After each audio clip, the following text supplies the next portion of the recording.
wonderful. Christina, please take it away. Hello, everyone. I am Christina Baker Kline. I'm a novelist. My son, Eli, is a senior at Duke, so we'll be there in May if anyone wants to get together in person and say hello. I am really lucky that my son Eli went to Duke. My son Will graduated a couple years ago. So the Duke community is a wonderful place, and I know a lot about it. And my sister Cynthia works for Duke, and Amy is a dear friend. And I brought my dear friend Lisa Leshne, who's an amazing literary agent. And I'm also lucky to have Molly Gendell. I know they're going to introduce themselves, but Molly actually works with my editor, Kate Ninzel at HarperCollins, William Morrow. They're all many names, right, Molly? Yes, many names. Right. I know there's a whole new name, but we've worked together too, which is just so nice. I have written a lot of books. I have 5 nonfiction books, 4 of which I edited. I have 8 novels. I'm writing another one. I'm working on another nonfiction book. So I have a lot of experience on both sides of that world. And I also worked for many years as a freelance editor, and I taught. I also taught for many years at the college level. And I'll just tell you very quickly, very early on, I realized I was qualified to do nothing else but work with words. Perhaps it was a bad math grade in high school that made me realize this. I actually went to Yale and I took a class there called Daily Themes, where you write 300 words a day for an entire semester. And they're actually super complicated, hard writing prompts. So I really feel I became a writer by taking that class. It was so intense. I also learned what the word twee means, because I had and you all have an individual, grad student teacher, whatever, and mine happened to be Scottish, and she would write twee whenever I said anything that was a little cringy. I think you would call it cringy. She called it twee. So that's a very useful word. And then I built a life around writing, and I'll talk more about that later because I don't want to hog the floor, but I built a life, meaning I knew I wanted to write. I didn't know if I would ever make a living doing it. And so I created a life where I could make a living as a freelance editor, as an editor on various publications, and as a teacher. And eventually I did make a living as a writer, but it took a long time. And so for those of you who are sort of wondering about being in a creative space or not, and my own children are in this space as well, although they're all musicians, so it's different. But I always say to them, it's amazing to have a passion, and I fully support your passion. You just have to know that your avocation may not be your vocation, and you have to approach life in that way. You hope that we'll all hit the big time and make it big when you're 23, but it doesn't happen to most of us. And it's really a hard slog, but it's also the most exciting thing you can ever do, in my view. So it's really a question of making a life where you can create your art. So so there you are. That's my perspective. Lisa, I'll move on to you. That's a hard act to follow. Thank you, Christina.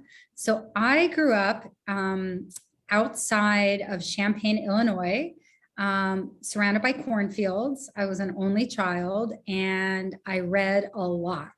My mom was actually a reading teacher.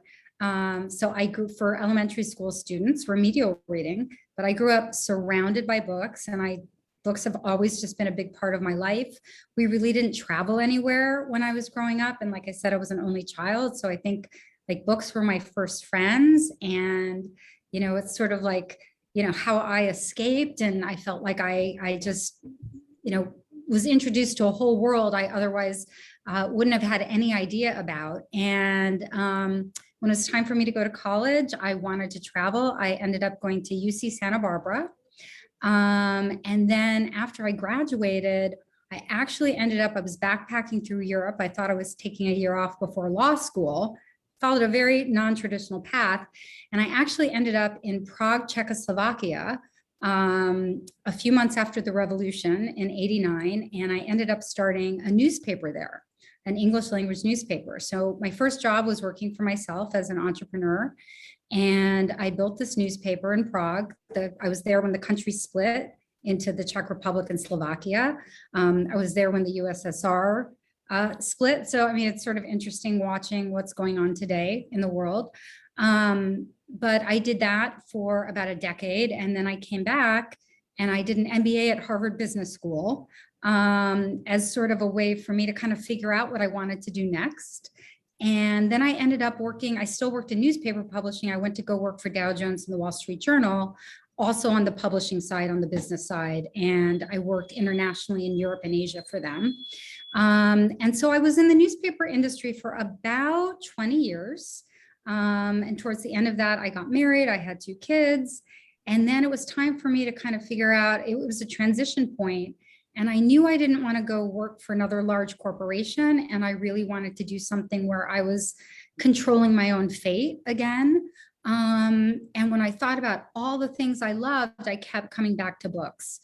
And so I really actually sought out this career as a literary agent about 15 years ago, because I felt like it put together all the things that I love to do. Because there's both the creative side, which is, you know, reading a lot and understanding, you know, what would make a good book and a commercially viable book in the marketplace. And then also helping those authors, you know, sell their work and negotiate the very best deal possible for them, because I think writers are systematically underpaid for their work. And, you know, they deserve to be, you know, to have somebody advocating for them. So I can do that very well. And I love what I do, and it really allows me to, I mostly specialize in nonfiction. I will say a lot of my clients are journalists, because that again was my background, working in the newspaper industry. And I'm just really drawn to stories that have a social justice aspect, you know, memoirs that can really, you know, transport people, and, you know, books that we can really take away things and learn from. That said, I also love a great novel that, you know, also can just transport me and make me feel like I'm in another world. So I absolutely love what I do. And I'll kick it over to Molly.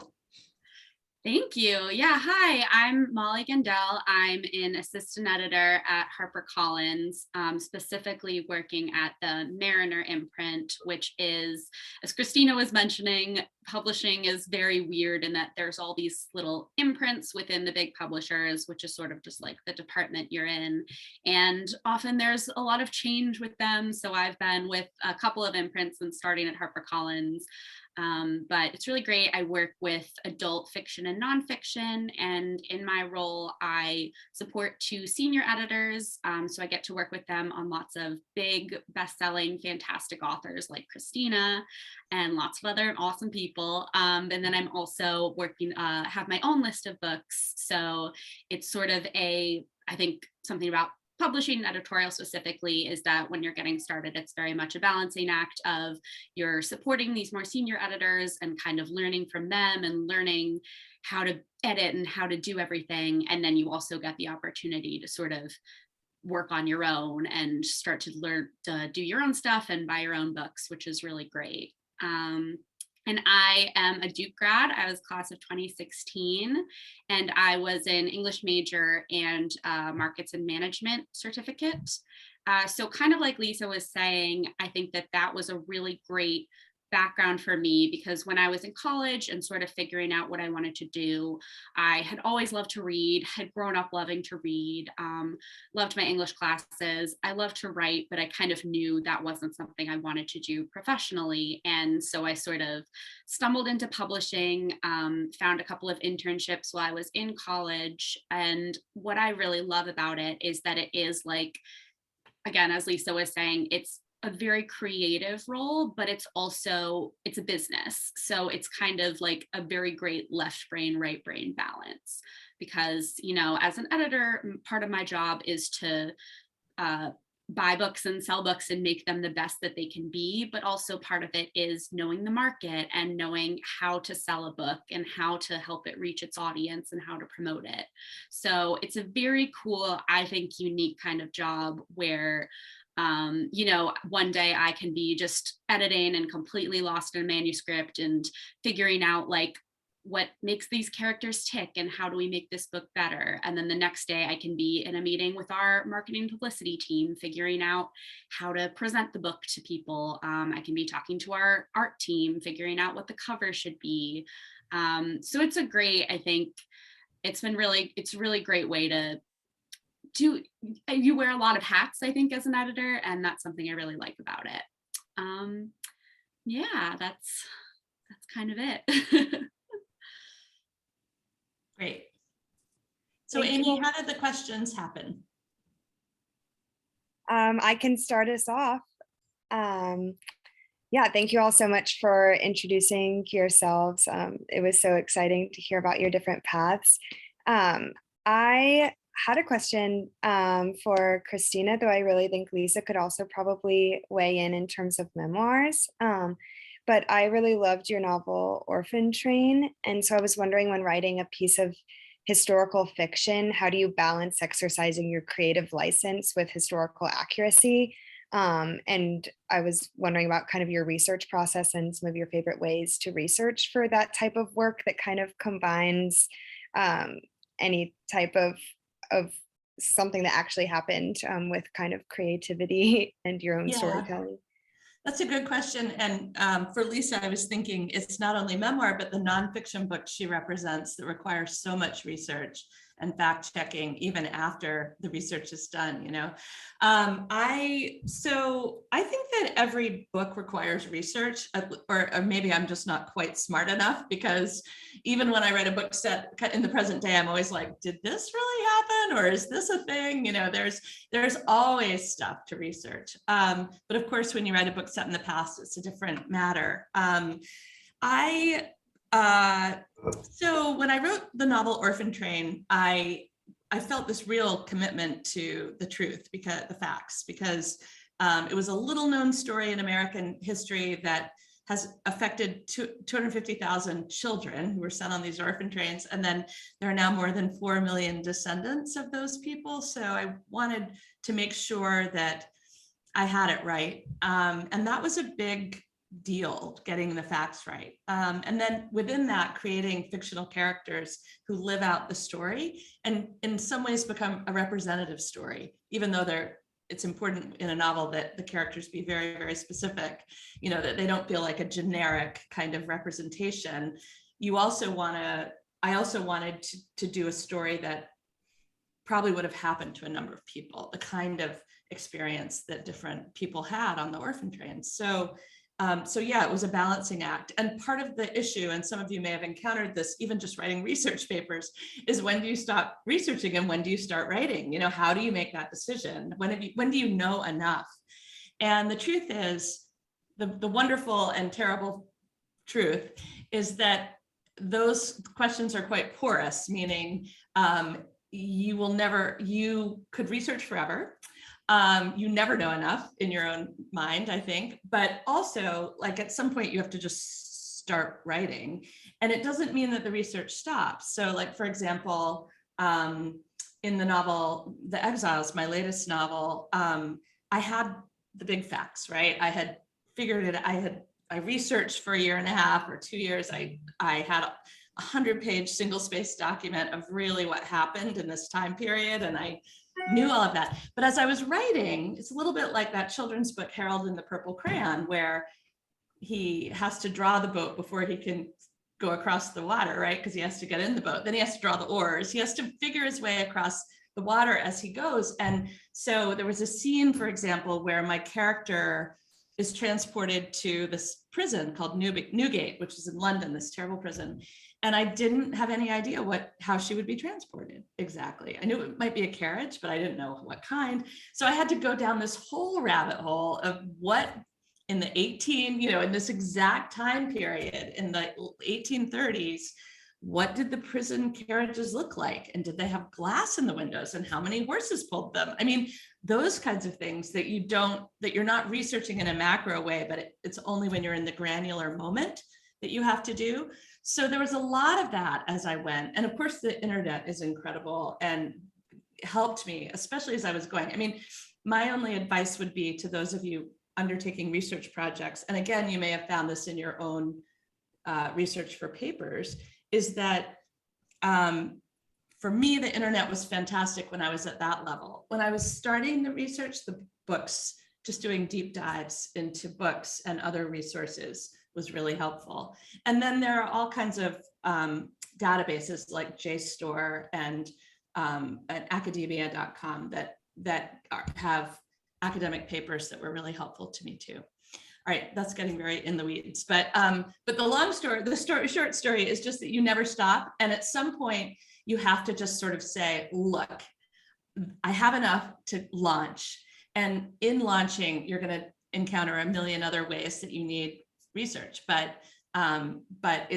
it does have to be when you reach a certain level of confidence about your subject, I think. Lisa, what do you think?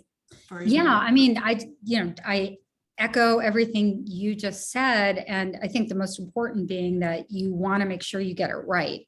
And, especially in nonfiction, I mean, I have authors that have worked and researched on their books for years, 4 or 5 years, 10 years, even longer in some cases. And, this is a life's work. And for every author, their book is important.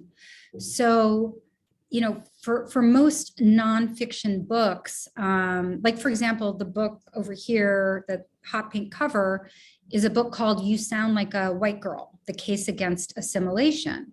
And it's really kind of a political polemic and manifesto written by an author named Julissa Arce. This is our third book together. She was an undocumented immigrant from Mexico who became a vice president at Goldman Sachs, all while undocumented. And she's led an incredible life. She's still very young. She's just in her early 30s. And what she really wanted to do with this book was she tells a lot of stories about Latinx history that were not told in schools. And she did a lot of historical research to, uncover these stories to really, talk about, what America was built on and kind of to unravel what she says is a lie of assimilation. So it's obviously very important for her to get it right. And a book like that is going to have a lot of endnotes. It's going to be fact checked. In most cases, it's the writer's responsibility to hire their own fact checker to go through everything, and they need to get their own endnotes in order to give to the publisher. And then every book goes through a very intensive legal read. And depending on the topic, I mean, I've done books on, all the sexual misconduct by former President Trump. I have a book on the Jeffrey Epstein case. And, in those cases, you can imagine there was a very heavy legal read.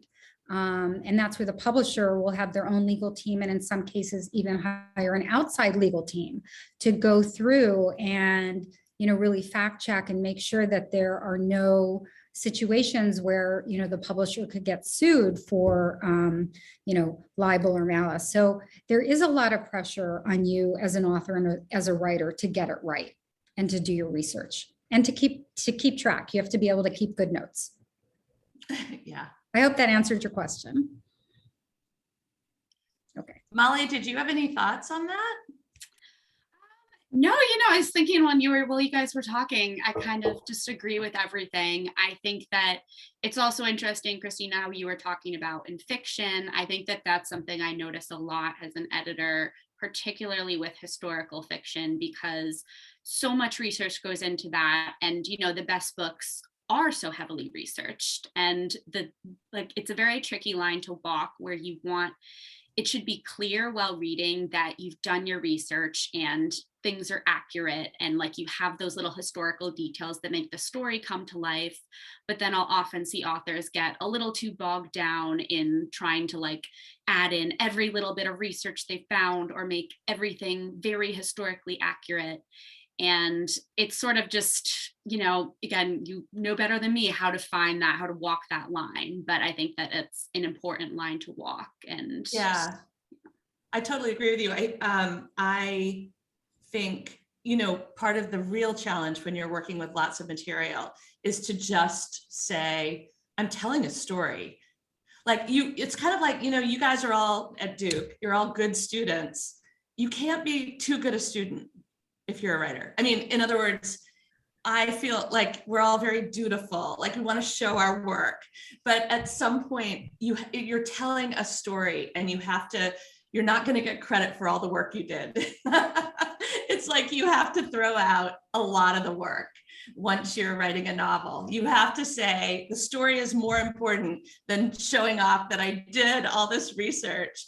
And it may mean that you have to end up jettisoning all this stuff that you did. You may end up wasting a lot of time. I mean, the thing about being a writer, honestly, is that the concept of wasting time is like, you just have to throw it out the window, because you would go crazy. Like the amount of time it takes to write and to try to get it right and to revise and to do it over and over again will drive you absolutely bonkers if you're not prepared for it. Tenley, you know what I'm talking about, right? We've been working on a manuscript together. That's fantastic. But like Tenley has totally re-envisioned it, over and over again, a couple times. And, it's like, you might have it almost right and it's still not right until it's right. And it may just take going back in again and again. And that's, intense. Yeah, sometimes you have to write the book to write the book. Yeah. It happens a lot. Right. And you write your way in to knowing what you're writing. Yeah.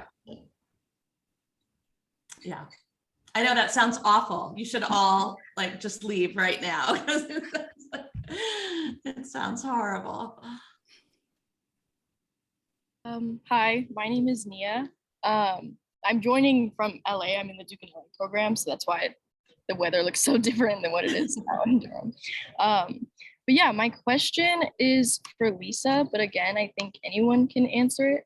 I was just wondering what types of stories or what types of themes within stories do you all see becoming more popular in the future?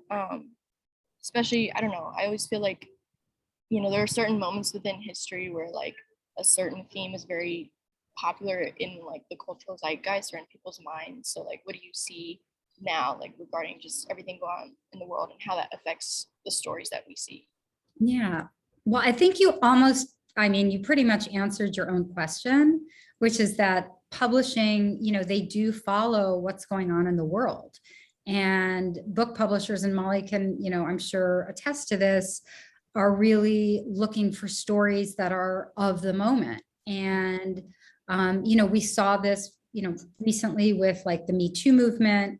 And so then I think that informed a lot of stories about, sexual harassment, both in nonfiction and fiction, and setting up plots that, dealt around, those issues. I think publishing right now has taken a very critical look at itself. And they are, really, I think, very genuinely looking for more stories from, authors of color, from underrepresented groups. And they're looking for stories around those themes. And I think we're also seeing, and we will continue to see stories built around, refugees and war. I mean, again, the Middle East and now, Eastern Europe and Russia. And, so basically anything that's happening in the world, I think is going to be reflected in what writers are writing and what publishers are interested in buying and what people want to read. Because, again, like any historical moment, once that happens, it sets off, a spark, and, people do want to, delve more deeply into those issues, which is great. So, one thing I will do sometimes, very occasionally, but sometimes, I will chase something, like I'll chase a story. So, I mean, for example, there was just an article, it was in Bloomberg, and it was from, it was in the Wall Street Journal, and it was a Wall Street Journal reporter, this was last week, and she wrote a story about this very poor young girl who is basically a maid cleaning houses in Brazil, who became a chess champion. Like she taught herself chess and she started winning all these tournaments, and she had no money and she was cleaning rich people's houses and actually got the money from some of her bosses from the houses she cleaned to enter these tournaments. And they even sent her internationally. And I mean, she's still cleaning houses. But I mean, it's just such a wonderful story. And I felt like, and I knew this, I reached out to the reporter. We're actually meeting over Zoom this week because I asked her if she'd be interested in writing a book. And I said, I'm sure there's more to the story, but it already appears to me like the young woman's name is Sybil, and it's like Cybele. So I'm not sure I'm pronouncing it right.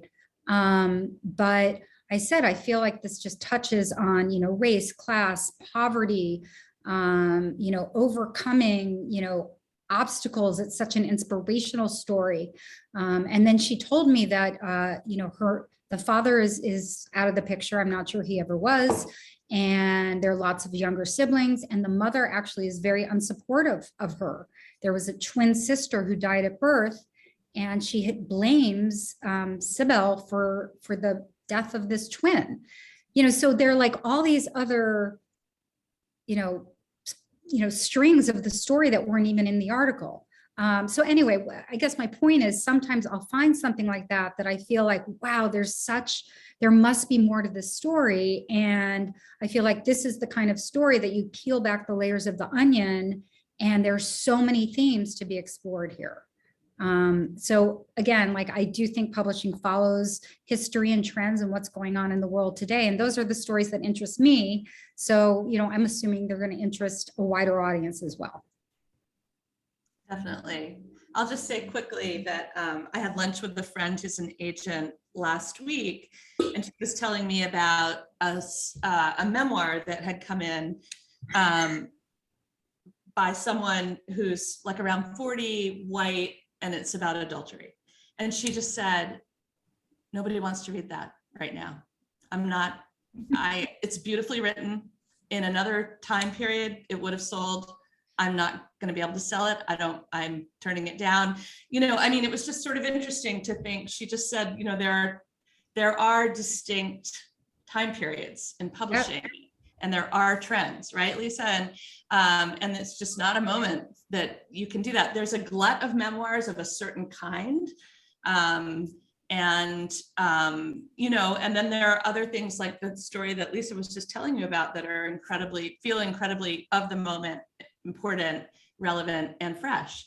And so you're right. It's a good question to ask. Molly, what do you think? Yeah, I think that the point about diversity is a big one. And, publishing has frankly been a very white and very homogenous in many ways industry for a while. And it still is in many ways, but I do think that people are more actively trying to improve that. And one thing that we've seen, so I actually, in 2016, I wrote my senior capstone about this. It was about like diversity in publishing. So it's I can sort of look back and remember what it was like then, and we maybe haven't made quite as much progress as I would like to seen. But I think that there's definitely just a lot more willingness and interest in reaching out to people beyond the same people who have been writing books for a couple hundred of years, and bringing in these fresh new voices, because frankly, like publishing has to keep up with the rest of the world. And, you want books that are going to speak to as wide of an audience as possible. And I think that that's sort of keeping up with the times. So that's been good to see. I also think we're in a very interesting spot right now, because I agree that publishing definitely tries to keep up with the news and wants to write about things that are current. But I think that we're in a weird spot with the pandemic, where everyone's trying to figure out, both in fiction and nonfiction, do people actually want pandemic books? Should I write a pandemic book? I think there was just a New York Times article about this actually, but it's a big debate, because on the one hand, this is obviously the biggest thing that's happening in our life right now, and it seems crazy not to write about it. But on the other hand, this is speaking to me personally too, is we're dealing with this all the time. I don't really want to see that when I'm reading. Like, it's kind of nice to, whether it's escaping into somewhere else or even not escapism, you could be reading something perfectly serious, but there is a sense of, I think everyone's trying to figure out like, and then another thing is that everything's so uncertain where we have no idea where things are going to be in a year. And when we're acquiring books and choosing which books to publish, you know, there's a long lead line there. Usually it'll take at least a year to publish a book, sometimes shorter if you're on a crash schedule. But regardless, it's hard, I think, especially with nonfiction, it's hard to publish a book about something that's happening right now when in a year, everything could be different. Like everything you've written could end up being wrong. So it's been an interesting thing to watch people navigate. I know authors have to navigate it too, and agents and publishers. So it'll be interesting to see in the next few years what'll happen there. And I know also people are talking about like, when are we going to get the first great pandemic novel, which is a horrifying phrase that I hate to hear, but I do think that it's the kind of thing that we'll probably need a few years to get some space there and reflect and look at it, not from inside of it. I'm already getting pitches for pandemic novels, and Oh my I gosh. can't even look at it. Same. Well, the New York Times, Molly, I think the New York Times said that there were a few in that list that were really good, or one at least, right? Yeah. And obviously Gary Steingart just wrote a novel. And I just was at a thing with him, and he was very funny talking about, you know, writing this pandemic novel. But he's like, I'm totally lazy. I wrote about what I was doing. But there was a review of a new movie, Steven Soderbergh, starring Zoe Kravitz. It's coming out in a few days. And the reviewer said, I would rather like look at the inside of my eyelids than watch a pandemic movie.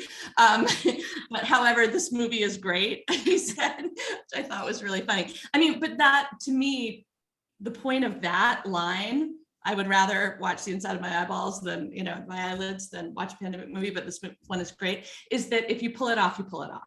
In other words, like we all say how tiresome, and we don't want that. But if you do it, if someone does it right, it will be great.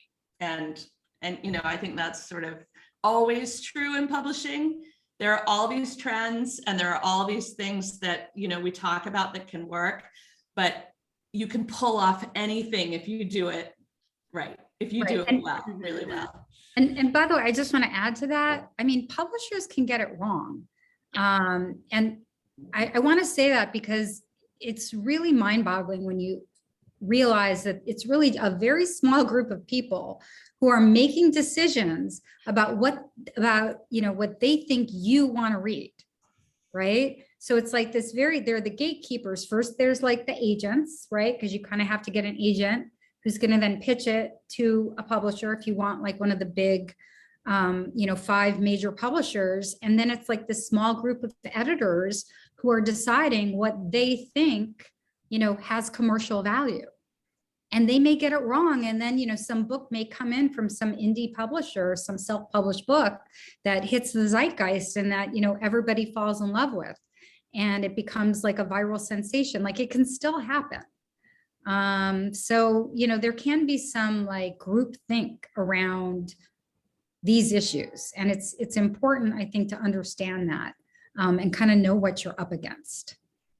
And I think that really ties back into the diversity issue too, which is that if you have agents and publishers who are all very homogenous and are the same race and the same sexuality, it's kind of, we all have biases towards stories that relate to us. And when that happens, if everyone is the same, and then you're missing out on some really amazing stories just because you might say, well, I don't relate to this, or I don't quite get this.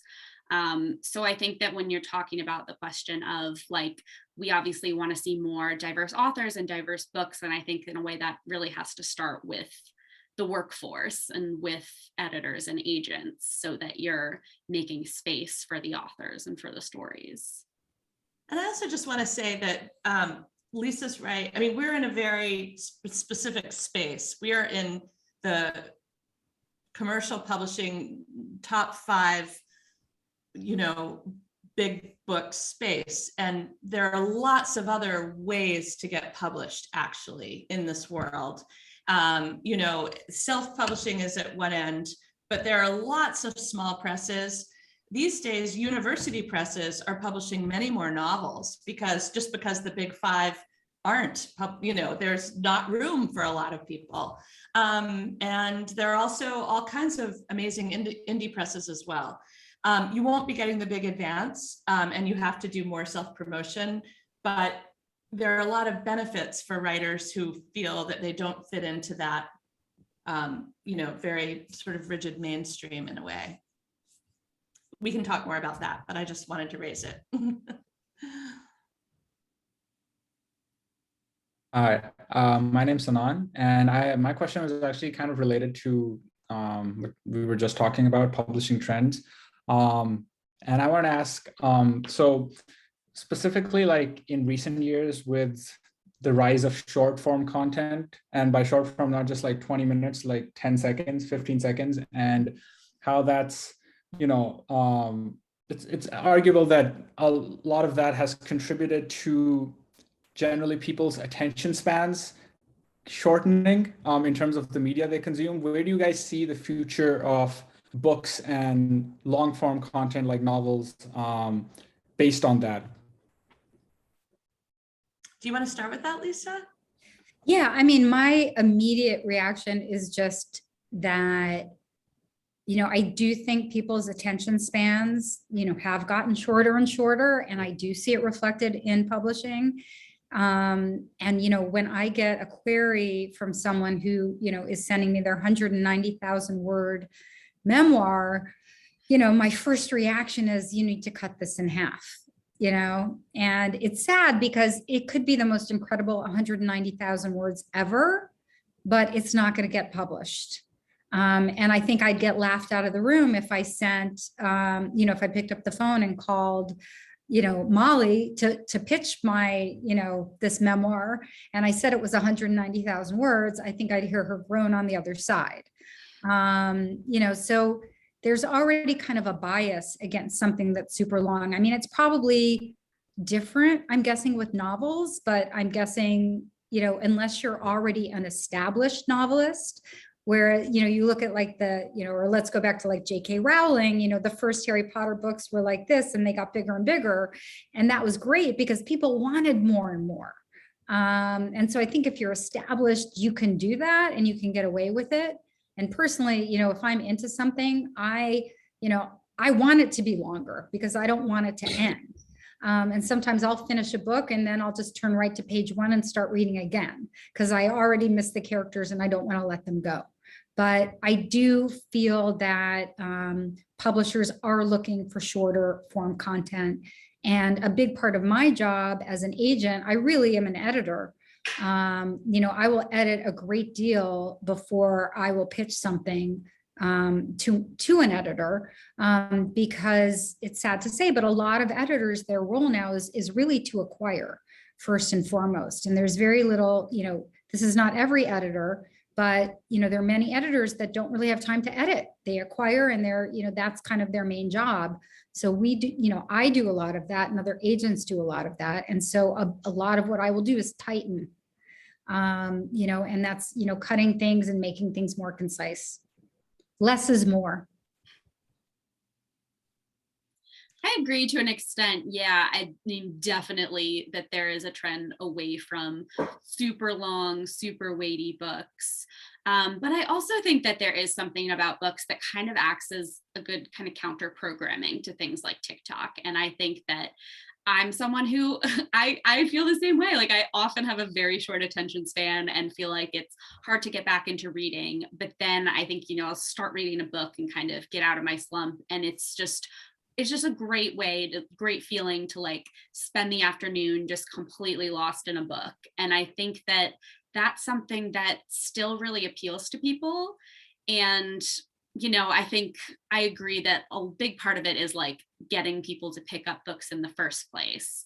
And I think that in that sense, there may be a bit of a trend towards shorter books. I also think a big thing in that space is like the copy, the selling copy for a book. So like if you pick up a book, you know, the cover is so important now because many people will be just kind of flipping through Instagram or flipping through Amazon or walking through a bookstore, and you might not get much farther than looking at the cover or looking at the very like top line flap copy.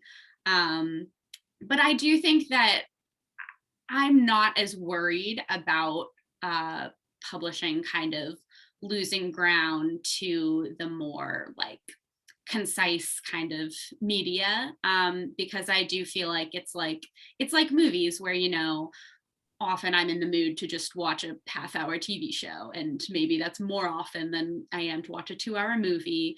But then when you sit down and actually watch a movie, it's just such a great experience. And I think that it's similar with books.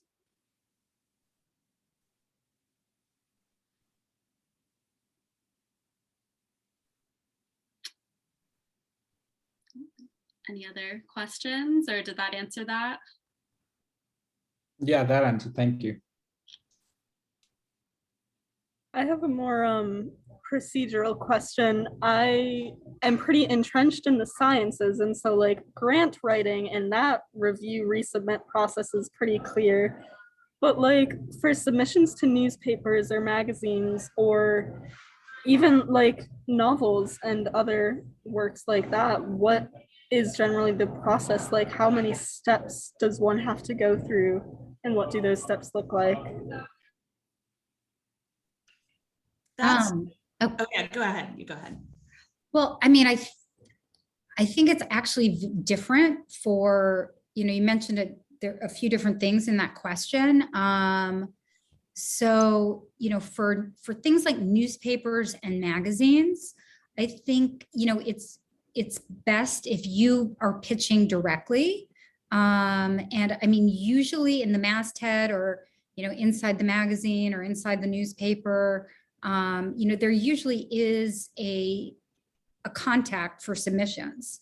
And you should be able to find submission guidelines and, you know, follow them. And like, for example, I know that, you know, the New York Times Modern Love column has very specific submission guidelines, and you can find them on the New York Times website. And Dan Jones, who's the editor of that column, I mean, he even, you know, kind of writes a whole guide about what goes into a good modern love column, and gives examples, and then gives you an email for where to submit. And I've had authors, you know, who submitted directly to that and gotten their modern loves published. I mean, of course, it always helps if you do, you know, if you know an agent or you're working with one, or you know someone, you know, in publicity that has a more direct contact, you know, it does help. But I guess I would say, like, as with anything, and as with querying an agent to try and get an agent to, you know, to sign you or to take you on, I think the key is to make your pitch personal and to the point. If somebody sends me a pitch that says, "Dear agent," or if it's just sort of starts out and it's not personal at all, and then I can see that they've just, you know, I'm on a BCC list and they probably sent it out to, you know, 50 other agents, I'm not going to even look at it.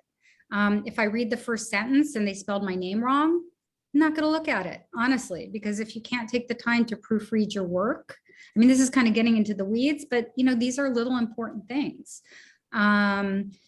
The pitches that work best for me are ones where I can tell someone's gone to the trouble to like look at my bio on my website, or they've looked on my LinkedIn and they find some way to connect. Like they'll say, you know, I'm submitting a work, you know, a legal work related, you know, it's, you know, some aspect of constitutional law.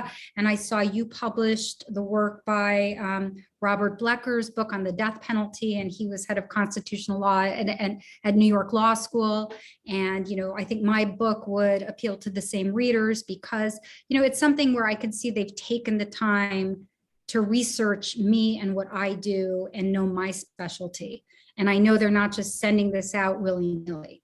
And I think the same is true if you're sending something, if you're submitting to a journal or to a magazine or a newspaper or a website.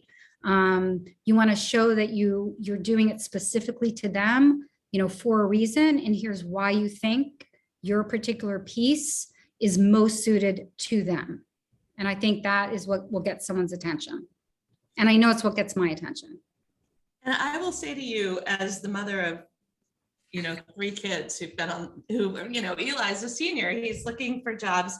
And one of the things we were talking about is he's kind of interested in theater or in producing, and he needs to be pretty specific about what he's asking for in a cover letter, but he doesn't know himself. He would do anything. And he's like, but I would do anything. And I'm like, I know, but you have to be more specific because, that's the kind of cover letter that's going to get a response. And in fact, I was at Duke Family Weekend last fall and ran into this guy who's a sports agent who has his kids there at Duke. And he was saying he mentors kids all the time who want to get into this world. And he said, the biggest mistake they can make is coming to me and I say, why do you want to work for me? And they say, because I love sports. He's like, everyone loves sports. I don't care that you love sports. You have to want to work on my marketing team or on my sales development team. Like, I need to know that you've looked at my website and have taken enough time to really think it through.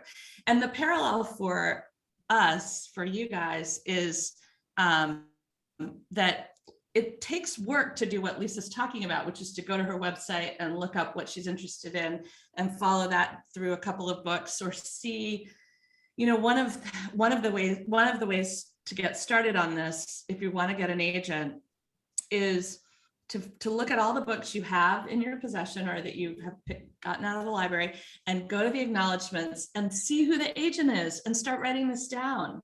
And then you can figure out books that you love and who the agents are who represent these books.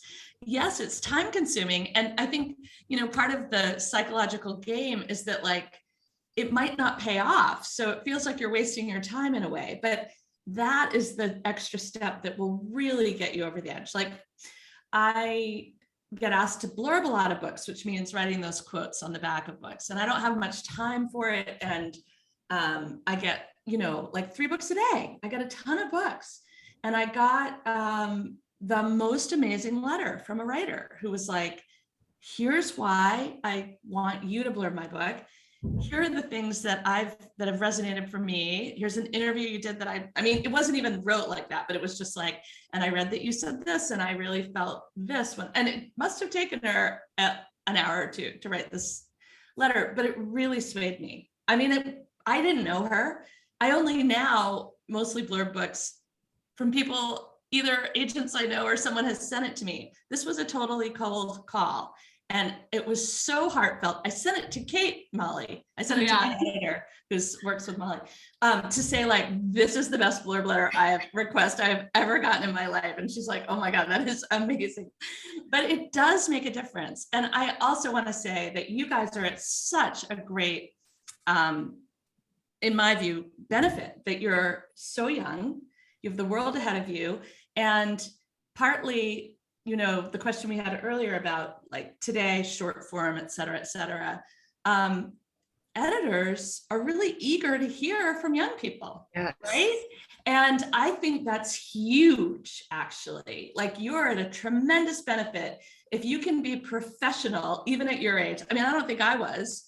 I don't think I had the confidence to be, but if you can, like, really go for it with the cover letter and with your outreach to people and with the subject matter and the seriousness of purpose, the way you take it on for real, it's not a game, it's real life. But you are at 22, 21, 22, 23, you have such a great advantage, actually, because everybody wants to hear from people your age.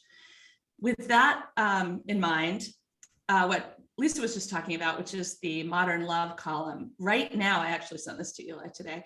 They have a college essay contest, and yes. It closes in May, and they want to hear only from college students. So, consider writing a piece for Modern Love. And by the way, the cool thing about writing a piece for Modern Love is that you can almost always sell it somewhere else. Like, if you write to their specifications and you really pay attention to what they want, a lot of people want those kinds of essays. So I have a lot of friends who've written essays, a number of whom got the Modern Love, but if you didn't, there are often other places you can place it.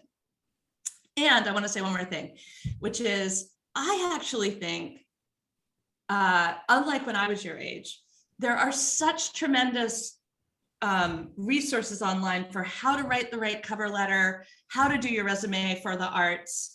I mean, so many good, like, actually follow this advice about how to write a succinct, what Lisa was saying, a succinct and meaningful cover letter that's really hits the mark. And also take advantage of people like Amy, sorry, Amy, but to read your cover letter and to make sure that you have multiple people take a look at it. And especially if you can get your English professor or Amy or someone in the arts to do it, and to just make sure it's exactly right before you send it off. And one final thing, no typos. If you're applying for anything in English, in the arts, just that they'll just toss it. They'll toss it if there's a typo. So you just want to be absolutely meticulous about that. Was that too harsh, Lisa?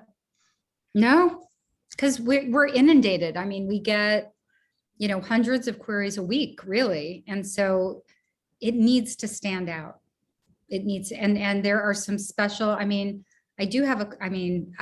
have one pile of like the worst ones I've ever gotten and one pile of the best ones I've ever gotten. But, the ones that stand out, they stand out for a reason. And you can tell that they're just deliberate and thoughtful, and they have that extra special something that just makes me excited.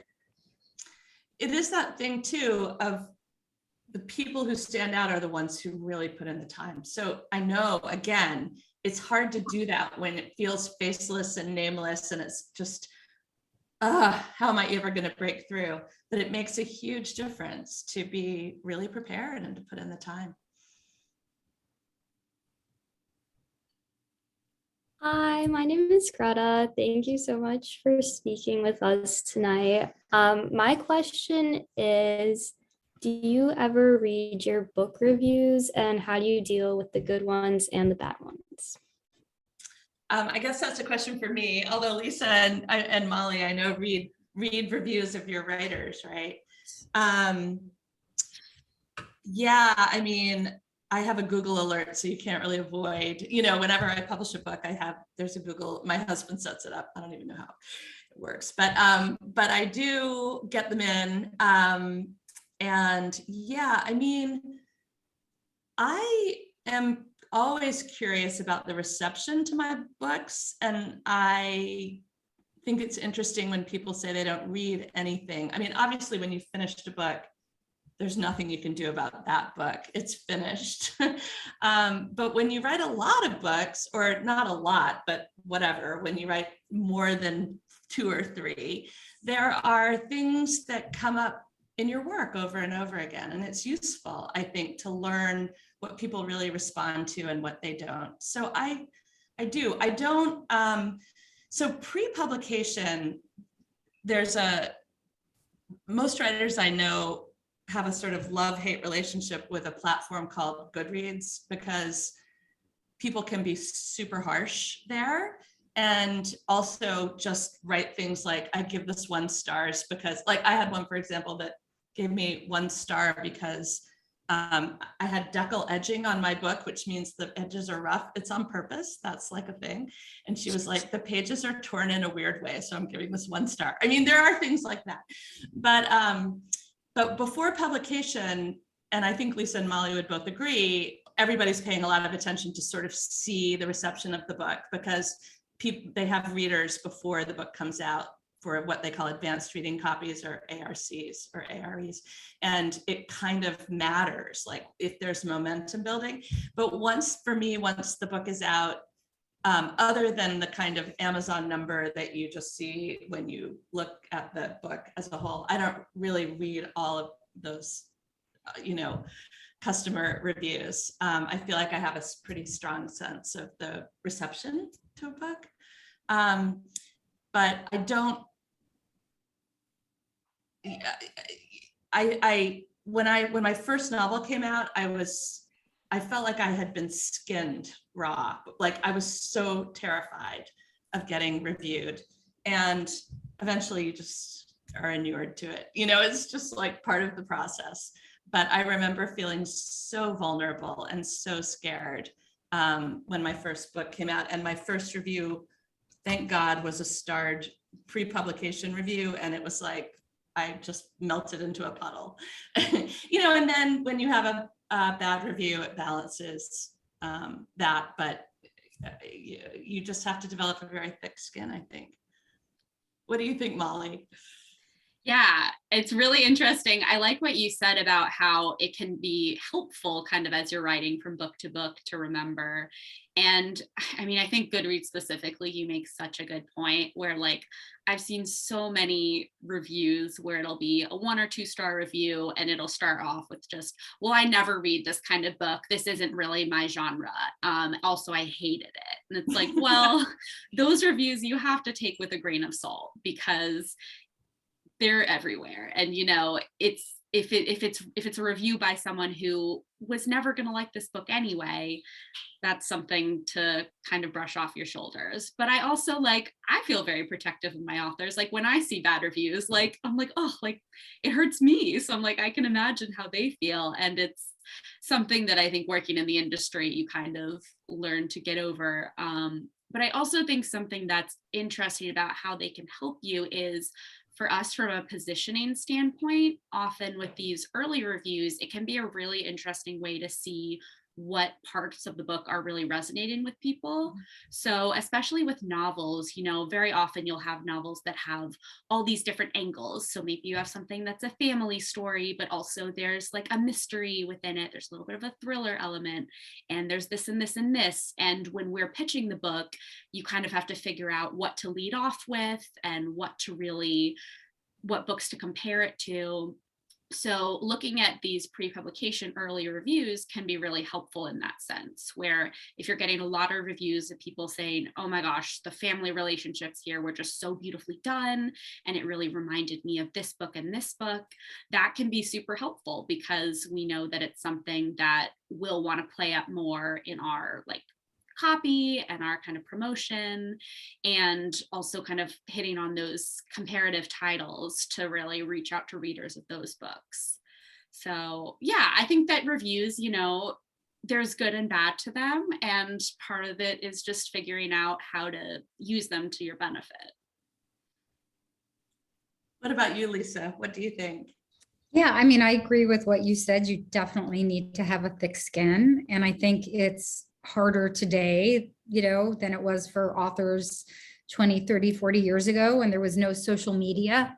And, you know, there are platforms where people, you know, will just, you know, tweet or get into conversations about, you know, books and maybe, you know, especially things like memoir, which are very personal. And I think, you know, authors will, it's hard not to take it personally if somebody is critiquing you know, your work, your writing, your style. But, you know, I just, you know, some authors I will say, you know, I will advise them, you know, maybe you should just not read them if you don't have that thick skin, because what good is it going to do you? Right. You know, if it's just going to send you into, you know, an anxiety driven panic. And, you know, I think other writers are perfectly happy, you know, to get on and engage with their constituents, whether they're people who loved or hated their work. So I really think it's a very individual decision on your part as an artist or a writer. I mean, it doesn't matter, you know, you could be a musician, you could be an actor, you know, anything that I guess is up for public you know, display and critique is you're putting yourself in a position and you have to decide, you know, how you want to engage with that or not. But I think a thick skin is important. And I'll say that, you know, the same thing Molly said, I feel extremely protective of, you know, all my writers, all my authors, they're family to me. So when they bleed, I bleed.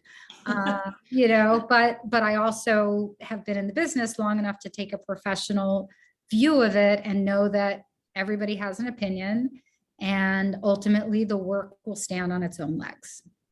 So I know we have to go. I just want to say one thing that I think will be helpful to you that this raises for me that that's not at all about reviews exactly, but I think, so Amazon, as you know, is super controversial in the writing world because it's the big conglomerate.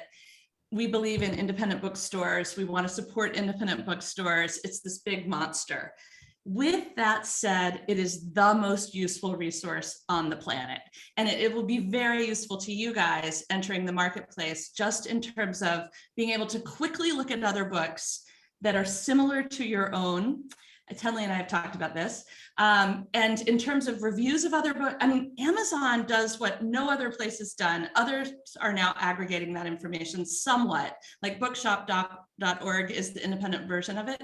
It still doesn't have the algorithms so that you can look at Amazon and see books that are similar to yours, or books that agents you like publish, or editors you like, and get so much information about them.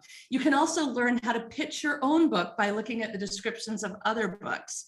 So I just think there are a million ways that you can take advantage of that as emerging authors that will be helpful to you. Just think of it as a resource, as a giant library in the sky that you can, sort of figure out how to place your own career and books in terms of feedback, reviews, descriptions, blurbs, all of that stuff.